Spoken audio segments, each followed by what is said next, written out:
Salut, c'est Thierry du podcast Au fait, c'est quoi?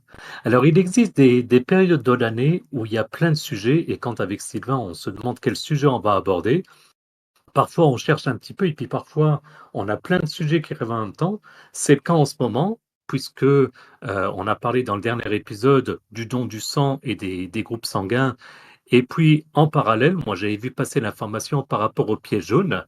Et donc, on s'est dit, on va en parler maintenant, puisque les pièges jaunes, je sais ce que c'est, je connais le principe, j'ai déjà vu les fameuses petites boîtes, mais dans le détail, je ne sais pas exactement ce que c'est. Au fait, Sylvain, c'est quoi les pièges jaunes?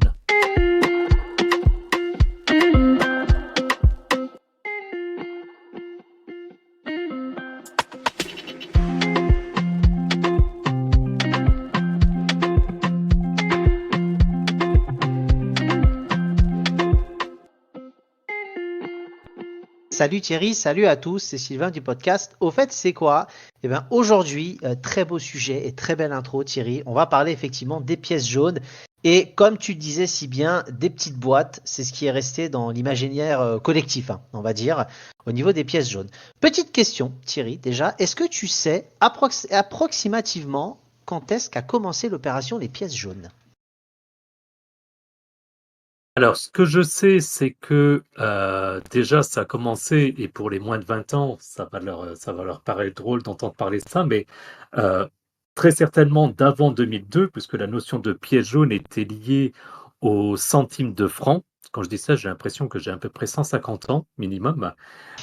Mais donc, C'est c'était clair. avant les centimes d'euros, parce que les pièces étaient jaunes, et donc c'est de là que vient le nom.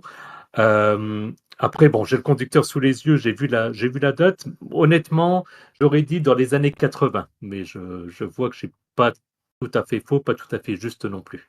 Exactement, l'opération a vu le jour en 89 et elle est portée par la Fondation des hôpitaux.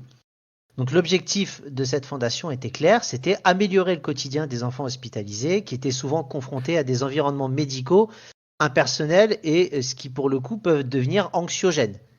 Donc il y a une prise de conscience à ce moment-là de la nécessité d'améliorer cette qualité de vie des enfants. Alors, surtout en milieu hospitalier, hein, de toute façon. Et donc, effectivement, les médias vont commencer à s'intéresser parce qu'à partir du moment où on en parle, les médias vont effectivement en parler également pour mettre en lumière les conditions d'hospitalisation des plus jeunes et puis surtout des manquements par rapport aux conditions d'hospitalisation. Ouais, alors une fois de plus, c'est des sujets qui me parlent tout particulièrement, puisque pour différentes raisons, j'ai eu l'occasion d'être hospitalisé étant enfant. Et bah oui, à la base, l'hôpital est pas, ça a bien changé d'ailleurs, mais est pas prévu pour être adapté aux enfants, aux activités. Et donc, de ce que je comprends, ben, c'est cette opération et l'association qui en découle, bah, qui a permis finalement d'améliorer on va dire, les conditions de vie. Enfin, d'ailleurs, je dis une association, c'est pas une association, c'est une campagne, mais d'améliorer finalement les conditions de séjour des enfants, si je résume. Exactement, enfants et adolescents. Donc ça va générer un mouvement de solidarité parce que dans ce contexte, l'idée d'une opération, alors, dans un premier temps, qui n'était pas à grande envergure. Sache que durant les premières années, c'était beaucoup plus auprès des familles. Quelques années plus tard, l'opération elle va s'étendre à l'école, puis à la ville, et ça va devenir par la suite l'opération caritative que nous connaissons aujourd'hui. Je ne vais pas rentrer dans le détail plus que ça parce que c'était tellement vague, mais c'est juste pour te dire que voilà, c'est pas devenu un grand mouvement populaire dès le début, mais les médias et surtout la mobilisation de tous ces gens et de toute cette organisation a fait que ça a pu devenir ce que c'est devenu, et c'est un grand mouvement de solidarité. D'accord. Et en deux mots, quand tu disais aider les familles, j'imagine certainement au départ pour aider les familles, ne serait-ce à se déplacer pour rendre visite à leurs enfants, ce genre de Alors, choses. On peut être amené à être hospitalisé à des centaines de kilomètres, ce qui forcément n'est pas évident. Alors c'était même pas ça, c'est que c'était collecté auprès des familles. D'accord, C'est-à-dire que ok. c'était vraiment de dire, voilà, vous avez un enfant hospitalisé, il y a différentes familles, est-ce que vous seriez prêt, en gros, à faire une cagnotte et à aider un peu le plus grand nombre? Et après, ça a commencé à se développer à une échelle plutôt communale, puis après, effectivement, à grande échelle. Après, oui, ça va aider dans énormément de choses, mais c'est surtout dans l'installation de matériel et autres, mais on va en parler juste après. Donc plus le public visé. Au départ, les familles Exactement. directement concernées, et puis après, on se dit, bon, ben, les hôpitaux, ils sont dans une commune, donc on va monter au niveau communal et de monter à une échelle de plus en plus large. D'accord. Exactement, c'est ça. Donc il y a un besoin identifié, hein, parce que les fondateurs de l'opération, alors il n'y a pas vraiment de nom.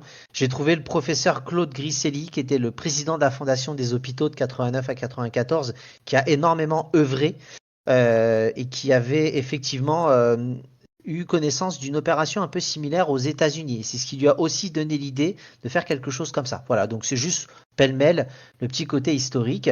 Mais la Fondation, effectivement, a identifié des besoins, des espaces de jeu, des salles de détente, et c'était souvent négligé. Et ils se sont dit, à ce moment-là, il faut qu'on mette en place des actions.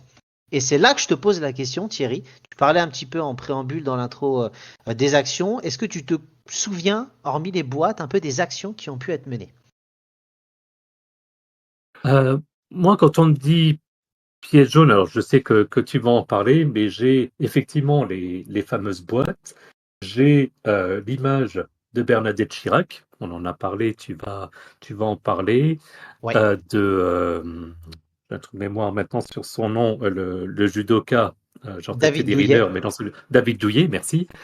Euh, Moi, c'est principalement ces choses-là, et je me souviens de spots à la télé, etc., qui en parlaient. C'est les souvenirs que j'en ai, mais du coup, j'imagine qu'on est plus milieu des années 90, voire même encore après, parce qu'on parle de David Douillet, donc lui, on est plus fin des années 90, début des années 2000. C'est plus là où ça m'a marqué. Je t'avouerai qu'avant ça, j'ai pas forcément de visibilité. Du coup, Comme, au fait, c'est quoi les autres actions? c'est ça, comme tout le monde. Bernadette Chirac, j'y reviendrai un tout petit peu plus tard. Donc, Mhm. je ferai vraiment un petit laïus sur elle. Les méthodes de collecte, il y a les fameuses tirelires, donc les boîtes, hein, Ouais. placées dans de nombreux commerces. Moi, je sais qu'il y avait la boulangerie à côté de chez moi, des écoles, des hôpitaux. En gros, chaque commerce qui voulait bien prendre en compte le faisait. Et je sais que ça a énormément été développé. Donc, tu as des campagnes nationales hein, qui est organisées chaque année. C'est généralement en janvier avec un accent particulier sur sa collecte de pièces ou même de billets s'il le faut. Hein. Ils vont pas se prier de ne pas les prendre. Il y a des événements spéciaux. Tu as des concerts, des tombolas, des courses caritatives qui sont souvent organisées pour encourager les dons.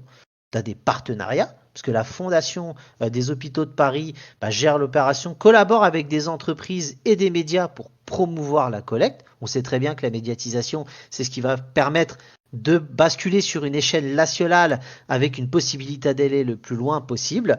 Et puis maintenant, depuis quelques années, tu as la possibilité de faire des dons en ligne. Ça facilite aussi la générosité des contributeurs. Bien sûr. Et ça montre aussi l'évolution parce que de nouveau, le terme de pièce jaune, je le disais un petit peu en introduction, mais l'idée, en tout cas, de ce que moi je me souviens, c'était de dire, faut se remettre dans le contexte, c'est-à-dire début des années 90, la carte bancaire, on y reviendra peut-être d'ailleurs dans un épisode, euh, à peu de choses près n'existait pas, était peu utilisé. Je parle même pas des téléphones mobiles ou bien comme ça. Donc, on payait énormément en liquide. Donc, à chaque fois, tu achetais un produit, j'invente n'importe quoi, à 1 franc 99. On te rendait, du coup, comme aujourd'hui, 1 centime. Et donc, l'idée, c'était de dire justement, ces pièces-là étaient des pièces, en l'occurrence, de couleur jaune. Pour les plus jeunes, je vous invite à regarder sur Internet. Et c'était de dire, ces petites monnaies qu'on vous donne, mettez-la dans les boîtes. Et puis, en cumulant toutes ces petites pièces, 1 centime plus 1 centime, voilà, au fur et à mesure, ça fait de l'argent. Donc, c'était l'idée. Et sur les concerts, pour tout dire, j'ai vu ça hier, donc au moment où on enregistre, on est le dimanche 26 janvier, et je voyais hier un spot télé euh, où je crois que c'est mardi, donc la veille de la sortie de l'épisode, où il va y avoir un concert dédié justement à l'opération Piège jaune. Donc c'est quelque chose qui se poursuit, mais effectivement qui s'est développé. euh, et c'était le moment où il y avait beaucoup d'opérations caritatives de ce type. Je pense évidemment au Resto du Cœur et d'autres qui étaient en place. Exactement, exactement. Et c'est ce qui fait que c'est une opération qui marque maintenant. Et comme tu le disais, il y a des noms et des personnalités qui sont marquantes dans cette organisation et cette association. On parlera juste après de l'utilisation hein, des fonds qui sont récoltés. Mais je voulais surtout Mhm. te parler le fameux train des pièces jaunes. Qui n'en a pas entendu parler? En tout cas, peut-être les plus jeunes, mais je pense que toi, tu sais déjà à peu près et tu l'as déjà vu. Alors, je suis pas sûr de l'avoir déjà vu. Et pour être tout à fait honnête, je me souvenais plus de ce train avant qu'on en parle en préparant l'épisode. Donc, voilà, ben, rafraîchis-moi la mémoire. Et pour les plus jeunes, ben, de leur apprendre. C'était un train itinérant, hein, tout simplement, et pas un vrai train Exact. sur rail. Alors, qu'est-ce que le train des pièces jaunes? Il a été lancé en 1991 par Bernadette Chirac, encore elle, hein, avec pour On y objectif de revient. sensibiliser le public voilà, aux besoins des enfants et à l'association. Le fonctionnement du train, le train parcourt différentes villes de France, s'arrêtant dans plusieurs gares pour permettre aux gens de faire des dons. À bord, les activités, c'est-à-dire les passagers, les visiteurs, peuvent participer à des activités ludiques, des spectacles, des rencontres avec des enfants malades. Et pendant le trajet, des tirelires sont mises à disposition pour recueillir les dons en espèces. D'accord, bah, tu vois, je me souvenais plus du tout et je croyais que c'était qu'on faisait des trains, mais que c'était plus que ça traversait les villes, mais via les routes. Non, donc c'était vraiment par les C'était trains. Donc vraiment un j'imagine train. d'accord, il y avait certainement un partenariat avec la SNCF ou quelque chose comme ça Exactement. C'était à l'époque. vraiment un train et le train, il a eu un impact énorme parce que ça a permis d'attirer l'attention sur les défis auxquels Ah oui? font face les enfants, mais surtout ça a été énormément médiatisé. Parce que dans le train, tu avais par exemple David Douillet, Bernadette Chirac, des personnalités, des parrains, on en parlera tout à l'heure, et qui venaient, effectivement, ça permettait d'attirer et ça récoltait énormément de fonds. Ça récolte toujours. Ça existe toujours d'ailleurs? Je pense pas, Le mais train et le. Alors écoute, j'ai pas eu de contre-indication indiquant qu'il n'existait plus. On va vérifier. Ça peut être intéressant d'avoir un ouais. retour par la suite, mais pour moi, ça continue.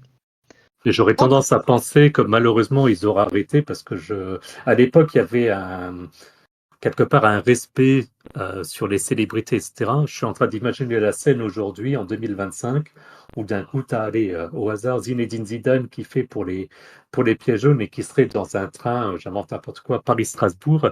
Je pense qu'il y aurait plus une émeute qu'autre chose. Je me trompe peut-être, mais voilà, Ouais, j'y je crois regarde moins. sur la fondation des hôpitaux. Ils parlent du train, en tout cas en 2019. Alors, c'est vrai qu'après, il y a eu la période Covid, tout ça, ça a peut-être été Ok, compliqué.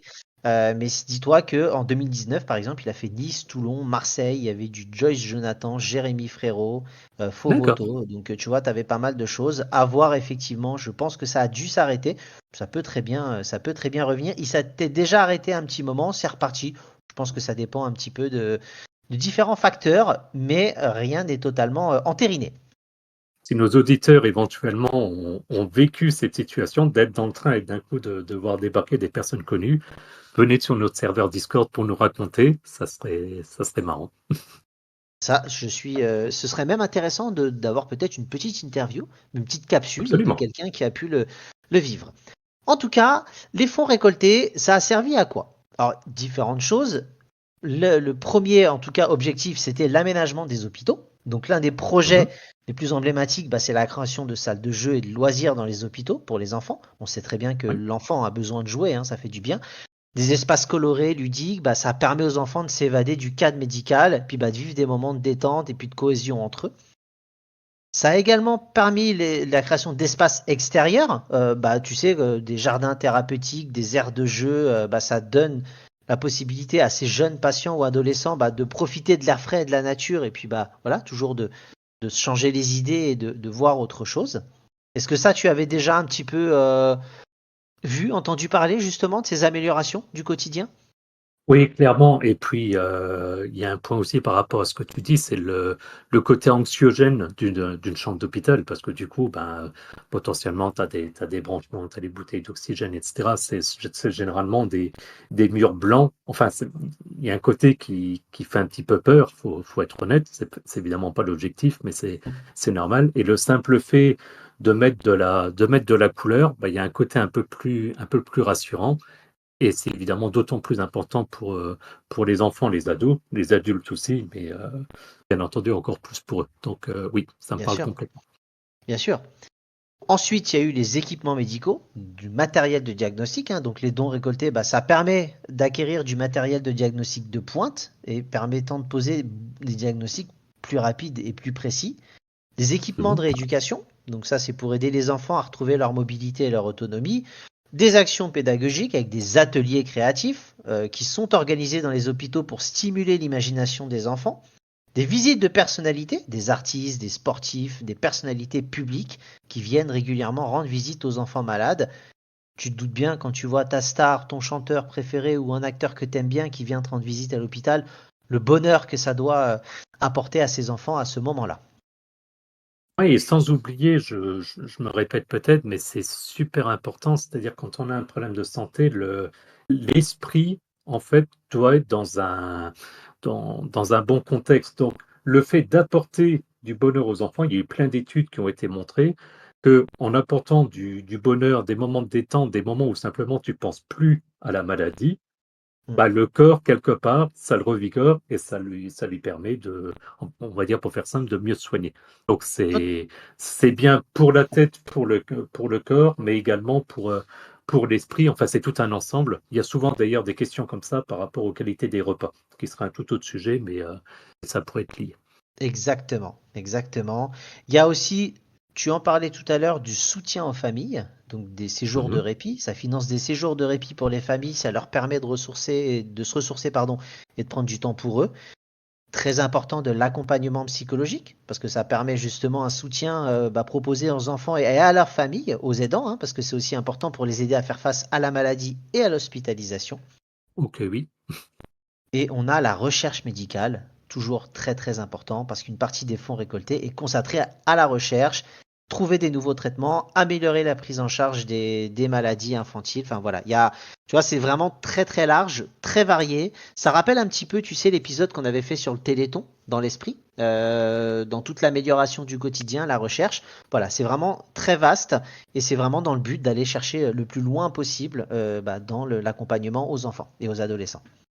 Ouais, je pensais au Téléthon et je mettrai d'ailleurs enfin, le lien vers l'épisode sur tout ce qu'on a parlé, mais je pensais aussi en même temps à l'interview qu'on avait fait par rapport à la Joëlette, Oui, exactement. qui, bon, qui est dans un contexte un petit peu différent, parce que du coup, tu sors forcément de l'hôpital, mais c'est aussi pour les enfants malades, etc. Je salue d'ailleurs nos deux intervenants avec un épisode qui marche super bien d'ailleurs, j'en profite pour leur passer le message. Ah ben, bonjour à eux en tout cas, et effectivement, toujours de très très belles causes à mener et il faut continuer. Avant de basculer sur les parrains et les personnalités, je voulais juste mettre en avant quelques bénéfices de la médiatisation, c'est-à-dire une meilleure connaissance de la cause, une mobilisation accrue, un effet levier pour les projets. On sait que plus il y a de la médiatisation, plus il y a des personnalités et plus ça va parler et pousser les gens à donner. Et puis ça va maintenir l'intérêt du public parce qu'il faut renouveler les messages, les supports de communication pour éviter aussi un effet de lassitude. Il faut, quoi qu'il arrive, essayer de se renouveler et puis s'adapter aux évolutions des médias parce que la médiatisation, elle doit évoluer en même temps que les médias. Donc les réseaux sociaux, par exemple, jouent aujourd'hui un rôle de plus en plus important dans la diffusion de l'information et puis la mobilisation des donateurs. Oui, je regrette d'ailleurs que dans on va dire, les médias classiques, tu parlais de la télévision, je Mm. pense aussi à la radio, que pour les pièges jaunes, comme plein d'autres causes, je pense aussi d'action, j'ai tendance à penser qu'on en parle moins et c'est bien dommage en fait. Ouais. Mais bon, voilà. L'idéal serait que tout le monde puisse être on va dire, à même échelle de médiatisation et au même nombre de dons. Ce serait un monde parfait en tout cas dans l'aide que l'on peut apporter aux gens malades. On va C'est ça. parler maintenant des personnalités, parce que c'est un peu comme pour le Téléthon, il y a des parrains. Donc, on Ouais. peut citer par exemple Didier Deschamps, hein, qui a été un parrain un peu emblématique. Mais je voulais Mhm. surtout te parler en termes de personnalité de Bernadette Chirac. On en parle depuis tout à l'heure. La femme de l'ex-président de la République, Jacques Chirac, qui est né en 1933. Et elle a permis, Bernadette, vraiment de donner une visibilité accrue. Elle s'est vraiment emparée de cette cause-là et elle a vraiment décidé d'avoir le rôle d'ambassadrice. Elle a joué un rôle crucial en utilisant sa notoriété pour sensibiliser le public, encourager les dons.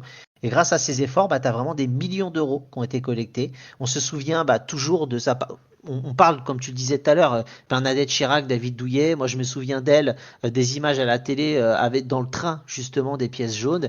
Et elle a vraiment œuvré. Et c'est vraiment la figure de proue, on va dire, un peu historique des pièces jaunes et du rôle important qu'a joué Bernadette Chirac. Ouais, et je pense qu'en plus, elle le faisait pas pour des.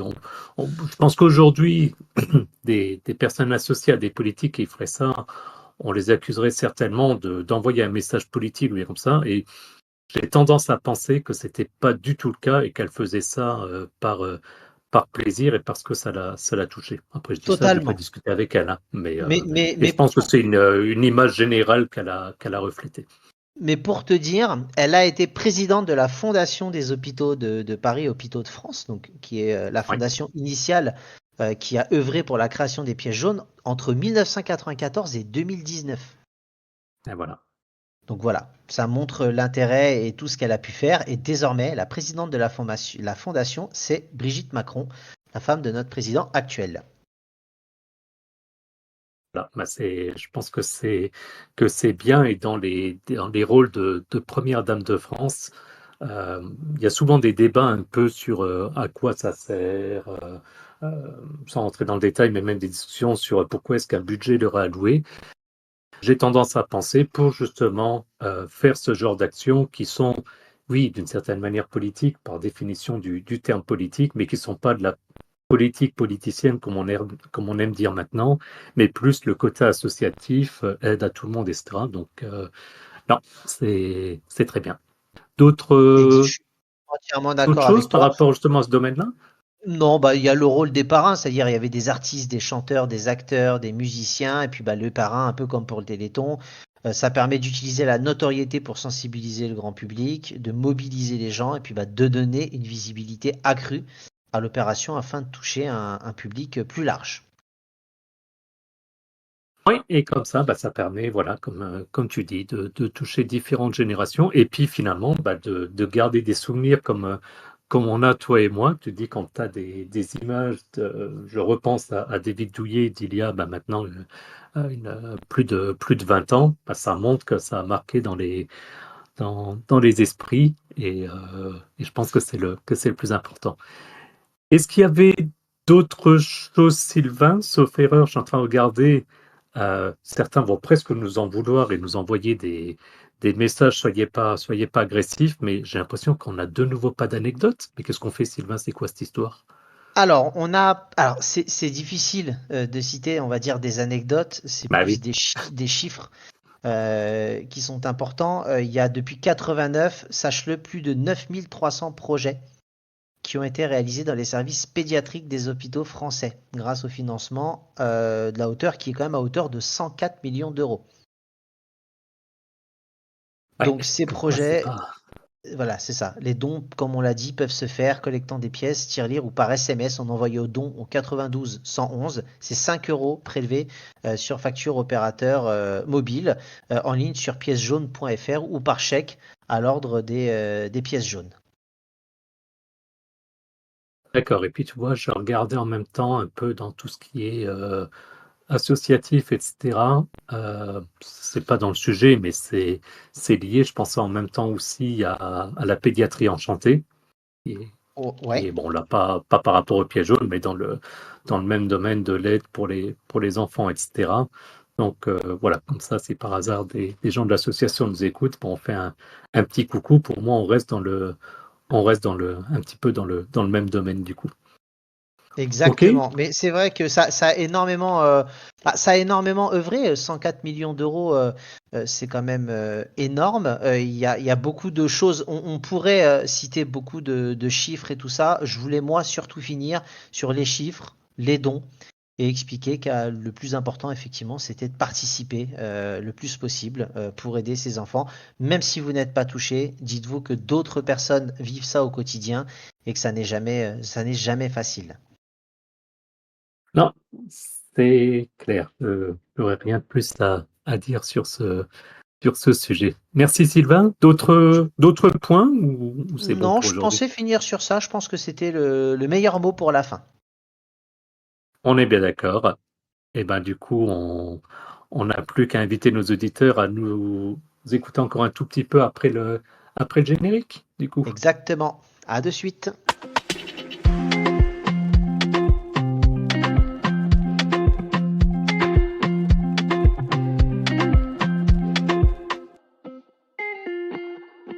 Et C'est Sylvain du podcast. Au fait, c'est quoi? Après cet épisode émouvant et touchant, retrouvez-nous sur X, anciennement Twitter, où Thierry nous fait vivre de main de maître, tag des personnes, tente des sujets. Voilà, il essaye de faire vivre le compte le plus possible. Et je vous invite à laisser un commentaire. Et si vous voulez même intervenir ou poser ou donner une anecdote, à le faire avec plaisir. À toi, Thierry.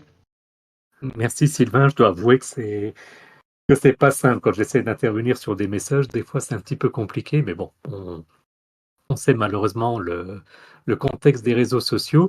En tout cas, il n'y a pas que X, et puis le plus important, ça reste nos épisodes. On en a cité plusieurs pendant cet épisode. Donc, de manière générale, eh ben, vous pouvez vous rendre sur notre site internet www.auffaitcestquoi.fr pour retrouver les liens de notre podcast en fonction de votre application préférée. Également le lien vers notre chaîne YouTube, notre compte X, anciennement Twitter, également notre page Facebook qu'on a lancée il y a quelques semaines maintenant. On a quelques personnes qui se sont abonnées. C'est cool et comme ça vous serez informé du coup de la disponibilité des épisodes. Et puis donc consultez les notes de l'épisode pour obtenir les liens vers notre page Patreon si vous souhaitez nous soutenir financièrement, les liens vers d'autres épisodes dont on a parlé, comme ça plutôt que faire des recherches, vous cliquez juste sur le lien dans l'épisode et puis vous pourrez l'écouter directement. Et puis le lien vers notre serveur Discord pour discuter entre vous et avec nous. Merci à tous et à plus dans le bus. À bientôt. Salut.